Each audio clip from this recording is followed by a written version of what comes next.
បាទបន្ទាប់ពីរៀនលេខបានហើយឥឡូវនេះយើងនឹងរៀនជាមួយនឹង type មួយទៀតគឺមានឈ្មោះថា map នេះវាខុសពី list ត្រង់ថា list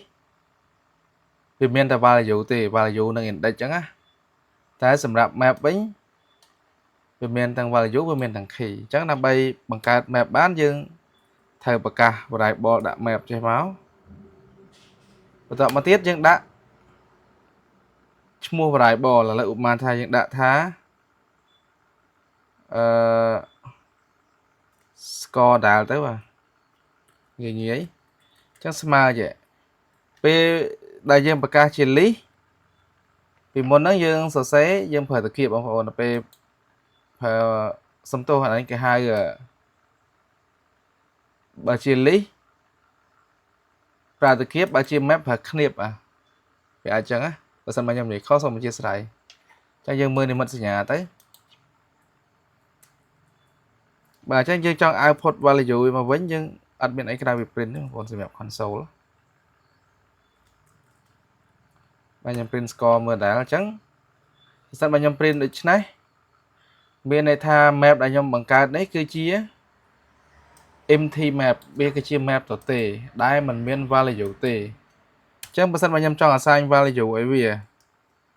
ខ្ញុំចង់ដឹងថាយើងអាចមានអត្រាយ៉ាងម៉េចខ្លះអញ្ចឹងណាបាទដើម្បី assign value បានយើងត្រូវការធាតុ2ទី1គឺ key វាឧទាហរណ៍ថាខ្ញុំដាក់ថាម៉ាត់ខ្ញុំបាន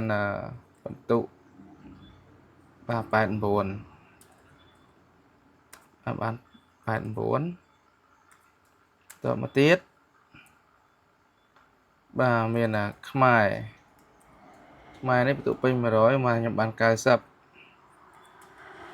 បាទហើយមកទៀតមានអីគេមានបាទរូបវិទ្យាបាទ physics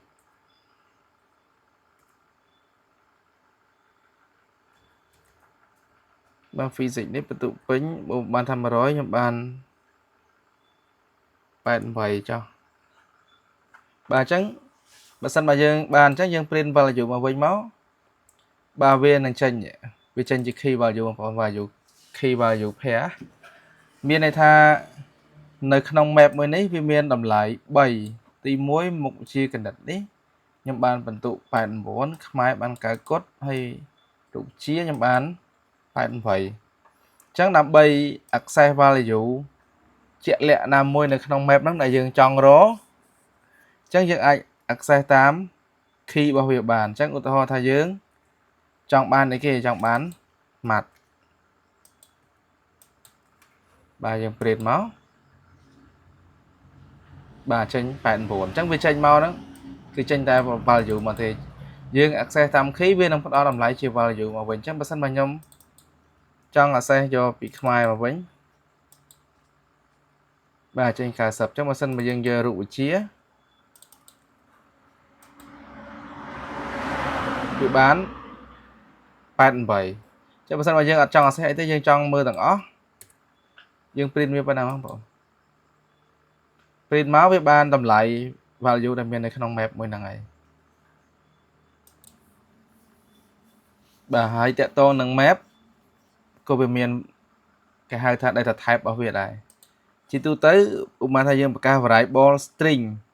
name អញ្ចឹង type របស់វានឹងគឺជា string ឯចុះដោយសារតែ map នេះវាមានធាតុ2បងប្អូនមាន key ផងមាន value ផងអញ្ចឹង type វាក៏មាន2ដូចគ្នាដែរយើងអាចដាក់ចេះបានមកថាទី1វាជា string ណាបាទ type ទី2ជា int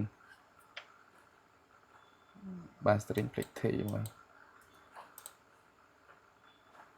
ចឹងយើង run មើលទៅវានៅចេញធម្មតាចុះកន្លែងនេះវាជាចំនួនគាត់បើខ្ញុំដាក់ double ដាក់អត់បងទាំងអស់គ្នាដែរបាទ run ទៅបាទ run ទៅដំណើរការធម្មតា double ហើយនឹង int បើសិនបើពី program code ចាស់វារឿង restrict បងប្អូនថា version របស់ data ថ្មីនេះអត់ប្រកាន់ទេចុះចេះវិញអញ្ចឹងបើសិនបើខ្ញុំមានលេខ hiện mình cái biết là tay nhóm đã viết chỉ integer với mình đã bà về mình ảnh đã bàn tê của double vì ai miên chùm nón cột bán tại integer mình ai miên lấy cái biết bàn tê cái kho này chẳng á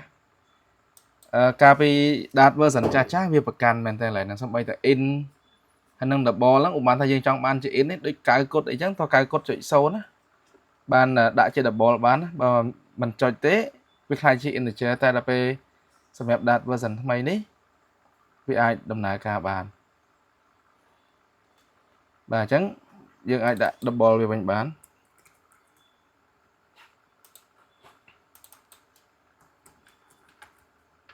បាទសំទោស double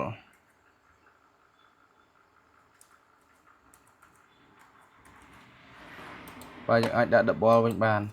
ចុះមួយទៀតករណីដែលខ្ញុំមានផ្សេងទៀតខ្ញុំដាក់ថា pass មកថាខ្ញុំចង់បាន value with true អញ្ចឹងណាហើយបើយើងជា double អញ្ចឹងវាអត់ support ដែរបងប្អូនអញ្ចឹងករណីដែលថាយវាមិនកំណត់អញ្ចឹងយើងអាចប្រើ string dynamic បានបងប្អូនណា dynamic បាទយើង run មកអញ្ចឹងវាចេញមកវិញអញ្ចឹងនេះគឺជាdata type របស់ string ដូចយើងរៀនពីដើមអញ្ចឹងវាមាន true false បាទមាន boolean មាន integer មាន double មាន string មាន map មាន set មាន list អញ្ចឹងទាំងអស់ហ្នឹងគឺជា data type built-in system របស់ភាសា Dart មកបាទហើយទាំងអស់ហ្នឹងសំខាន់ណាស់បងប្អូនពេលដែលយើងធ្វើបញ្ចេញមែនតើត្រូវការប្រើពួកហ្នឹងច្រើនណាអញ្ចឹងនៅពេលដែលអ្នកទាំងអស់គ្នារៀនយកចិត្តទុកដាក់មែនតើព្រោះកិច្ចអត់ផុតពីពួកអស់ហ្នឹងទេបញ្ចេញធំបញ្ចេញតូចគឺត្រូវការប្រើពួកហ្នឹងទាំងអស់អត់មានបញ្ចេញមួយណាថាបានប្រើទេបាទអញ្ចឹងវីដេអូបន្ទាប់ខ្ញុំនឹងនិយាយពី set ម្ដងបងប្អូនណា map យើងរៀនរួចហើយវីដេអូបន្ទាប់ទៅយើងនិយាយពី set ម្ដងដើម្បីកុំឲ្យវីដេអូវែងពេកយើងបញ្ចប់វីដេអូ map តាមប៉ុណ្ណឹងអរគុណច្រើន